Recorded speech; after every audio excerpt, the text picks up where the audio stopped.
Welcome to Uma's home. இன்றைக்கி ஒரு lunch recipe தாங்க பார்க்க போகிறோம். வெஜிடபிள் பிரியாணி. இது செய்கிறது ரொம்ப ஈஸி. வாங்க இதுக்கு தேவையான பொருளெல்லாம் என்னென்னு பார்க்கலாம். நான் 2 கப்பு இந்த மெஷரிங் கப்பால் 2 கப் பாசுமதி ரைஸ் எடுத்து நல்லா கழுவிட்டு 1 கப் தண்ணி ஊற்றி ஊற வச்சிட்டேன். 2 தக்காளி பழம், 4 பச்சை மிளகாய், 2 கொத்து கருவேப்பிலை, ஒரு பெரிய கேரட்டு குட்டி குட்டியாக வெட்டி வச்சுருக்கேன், 2 பெரிய வெங்காயம், ஒரு 10 பீன்ஸு. மீல் மேக்கர் சேர்த்துருக்கேன் பாருங்கள். இது சின்ன மீல் மேக்கரு, இதில் பெருசு இருக்குது, நீங்கள் எது வேணுமாலும் சேர்த்துக்கலாம். தேவையான அளவு உப்பு. இதுக்கு மசாலா, இது சோம்பு 1 ஸ்பூன் சேர்த்துருக்கேன், 4 கிராம்பு, 3 ஏலக்காய், 1 அன்னாசிப்பூ, 1 துண்டு பட்டை, 4 வரமிளகாய், பிரிஞ்சி இலை 1, 1 ஸ்பூனு மிளகு, 1 ஸ்பூன் சாஜீரா சேர்த்துருக்கேங்க. சாஜீரா ரொம்ப நல்லாயிருக்கும். வெஜிடபிள் பிரியாணி எல்லா பிரியாணிக்குமே ரொம்ப நல்லாயிருக்கும், நல்லா ஃப்ளேவர் கொடுக்கும். இதுக்கு பேர் தாங்க சாஜீரா. இது நான் கொடைக்கானல் போனப்போ ஸ்பைசஸ் கடையில் வாங்கினேன். இது பாருங்கள், நம்ம நார்மல் ஜீரகம். சாஜீரா இல்லாதவங்க ஜீரகம் சேர்த்துக்கலாம். ஆனால் இப்போ ஜாஜீரா தான் நான் சேர்த்து பிரியாணி செய்கிறேன். ரொம்ப ஃப்ளேவர் நல்லா இருக்குது. நெய் தேவையான அளவு, எண்ணெய் தேவையான அளவு, நம்ம ரெண்டுமே கலந்து ஊற்றிக்கலாம். தாளிக்கிறதுக்கு ஒரு பட்டை, கிராம்பு, ஏலக்காய் இது எல்லாம் எடுத்து தாளிச்சிக்கலாம். தண்ணியை 1 கப்பு ஊற்றி நல்லா ஊற வச்சிட்டேன். இப்போ மீல் மேக்கரை எப்படி வெந்நீரில் ஊற வைக்கிறதுன்னு பார்ப்போம். நல்லா கொதிக்க வச்ச வெந்நீருங்க, அது கூட உப்பு கொஞ்சம் சேர்த்து நல்லா ஊற்றி ஒரு 15 நிமிஷம் ஊற வச்சிட்டோம்னா நல்லா மீல் மேக்கர் புசு புசுன்னு உப்பி வந்துடும்.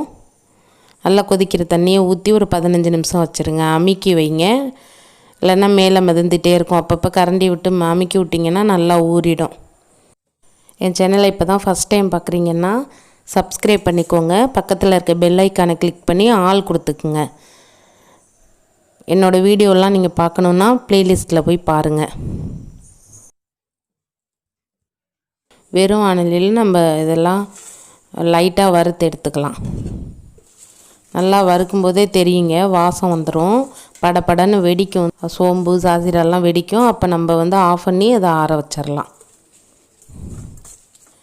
நான் இதுக்கு வேறு மிளகாத்தூள் மல்லித்தூள்லாம் எதுவுமே சேர்க்கலைங்க. மிளகும் இந்த 4 வரமிளகாயும் தான் இதுக்கு காரம். ரொம்ப நல்லாயிருக்கும், மல்லி சேர்க்க தேவையில்லை. இப்போ குக்கரில் எண்ணெய் ஊற்றிருக்கேன். எண்ணெய் கூடவே 1 ஸ்பூன் நெய்யும் ஊற்றி ரெண்டையும் ஹீட் பண்ணிக்கலாம்.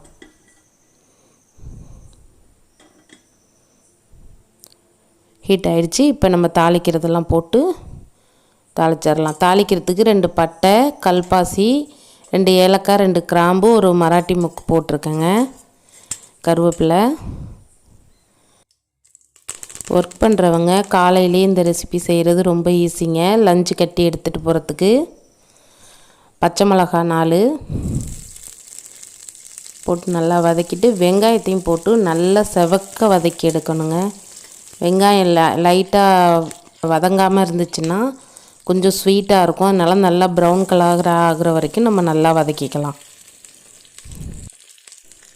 இது அப்படியே வதங்கிட்டு இருக்கட்டும். இப்போ நம்ம இந்த மீல் மேக்கர் ஊற வச்சோம்ல, அதை புழிஞ்சு எடுத்துடலாம். இது நல்லா சூடாக பாருங்கள், 15 நிமிஷத்தில் நல்லா ஊறி புசு புசுன்னு வந்துடுச்சு, நல்லா வெந்துடுச்சு. இப்போ இதை நம்ம 2 பச்சை தண்ணி ஊற்றி அலசிட்டு நல்லா புழிஞ்சு எடுத்துடணும் தண்ணியெல்லாம். அப்போ தான் நல்லா சாஃப்டாக இருக்கும்.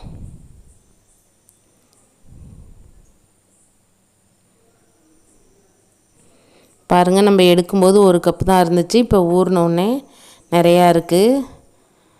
நல்லா புழிஞ்சு எடுத்து வச்சாச்சு. வெங்காயமும் நல்லா வதங்கிருச்சு. இப்போ கேரட்டையும் பீன்ஸையும் சேர்த்துடலாம். வீடியோவை ஸ்கிப் பண்ணாமல் பார்த்துட்டே வாங்க, அப்போ தான் நான் இடையில ஏதாவது சேர்த்தா கூட உங்களுக்கு தெரியாமல் போயிடும். அதனால் ஸ்கிப் பண்ணாமல் பாருங்கள். கேரட்டையும் பீன்ஸையும் நல்லா வதக்கிடலாம். வதங்கினோடனே தக்காளியும் சேர்த்து லாஸ்ட்டாக நல்லா வதக்கிடலாம். நல்லா வதங்கிருச்சுங்க. இந்த ஸ்டேஜில் நம்ம இப்போ ஊற வச்ச மீல் மேக்கரை சேர்த்துடலாம். இதை கொஞ்சம் நேரம் வதக்கிட்டு இது கூட நம்ம இஞ்சி பூண்டு பேஸ்ட்டு 2 ஸ்பூன் சேர்த்துக்கலாம்.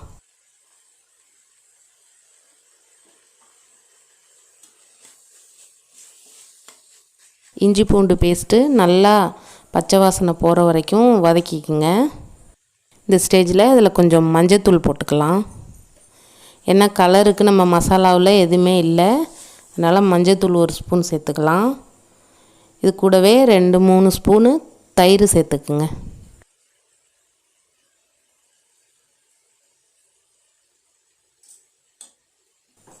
தயிர் எல்லாம் சேர்ந்து நல்ல ஒரு ஃப்ளேவர் கொடுக்குதுங்க. இது நல்லா வதங்கணும்னா நம்ம இது கூடவே உப்பும் சேர்த்துக்கலாம். சாதத்துக்கு தேவையான எல்லா உப்பையுமே இது கூடவே சேர்த்துருங்க. சேர்த்துட்டு நல்லா வதக்கிட்டு நம்ம வறுத்து ஆற வச்ச அந்த மசாலாவை மிக்சியில் நல்லா பொடி முணுக்கியாச்சு. இப்போ இதை நம்ம அது கூட சேர்த்துடலாம். ஏற்கனவே வறுத்து போட்டிருக்கோம், இருந்தாலும் காய் மற்ற எல்லாத்துக்கூடையும் இது மிக்ஸ் ஆகி நல்லா பச்சை வாசனை போகிற வரைக்கும் ஒரு வதக்கி விட்டுருங்க. இப்போ இது கூட ஊற வச்ச அரிசியை சேர்த்துக்கலாம். 2 கப்பு அரிசிக்கு நான் 2 கப் தண்ணி தான் எடுத்திருக்கேன். 1 கப் தண்ணி ஊற வச்சுட்டேன். இன்னும் 1 கப் தண்ணி சேர்த்தா போதும். ஏன்னா பாசுமதி ரைஸுக்கு நிறைய தண்ணி விட்டோம்னா குழஞ்சிடும். தண்ணி லிமிட்டாக தான் இருக்கணும். நீங்கள் தண்ணி அளந்து ஊற்றவே தேவையில்லை. நம்ம எவ்வளோ ரைஸு காய் இருக்கோ அதை விட ஒரு நூல் கூட இருந்தால் போதும் தண்ணி. பார்த்திங்களா? இதுக்கு மேலே ரொம்ப தண்ணியெல்லாம் ஊற்றிட வேண்டாம். இப்போ மூடி போட்டு ஒரு விசில் ஃபுல் ஃப்ளேமில் வைங்க, ஒரு விசில் சிம்மில் வச்சு வைங்க. 2 விசில் வச்சாலே போதும், நல்லா வெந்துடும். பாருங்கள், சூப்பராக ரெடி ஆயிடுச்சு. உதிரி உதிரியாக நல்லா சூப்பராக வந்திருக்கு பிரியாணி. நம்ம நெய்யில் முந்திரி பருப்பை வறுத்து பொரித்து போட்டுக்கலாம். அது கூட புதினா மல்லித்தலை இருந்தால் போட்டுக்குங்க. என்கிட்ட மல்லித்தலை இல்லை, புதினா மட்டும்தான் இருந்துச்சு, அது மட்டும்தான் சேர்த்துருக்கேன். நீங்கள் மல்லித்தலை இருந்தாலும் சேர்த்துக்கோங்க, ஃப்ளேவர் ரொம்ப நல்லாயிருக்கும். அவ்வளோதாங்க, சூப்பராக ரெடி ஆயிடுச்சு வெஜிடபிள் பிரியாணி. இதே மாதிரி நீங்களும் வீட்டில் இந்த மசாலா ரெடி பண்ணி செஞ்சு பார்த்துட்டு எனக்கு கமெண்ட்ஸில் சொல்லுங்கள் ஃப்ரெண்ட்ஸ். நான் இந்த பிரியாணி கூட சிக்கன் 65யும் தயிர் பச்சடியும் சைட் டிஷ்ஷாக வச்சுருக்கேன். நீங்கள் இதுக்கு பட்டாணி குருமா, வெஜிடபிள் குருமா எது வேணுமாலும் வச்சாலும் சூப்பராக இருக்கும். லைக் பண்ணுங்கள், ஷேர் பண்ணுங்கள், மறக்காமல் என் சேனலை சப்ஸ்கிரைப் பண்ணிக்கோங்க. நாளைக்கு உங்களை இன்னொரு வீடியோவில் பார்க்குறேன். தேங்க்யூ.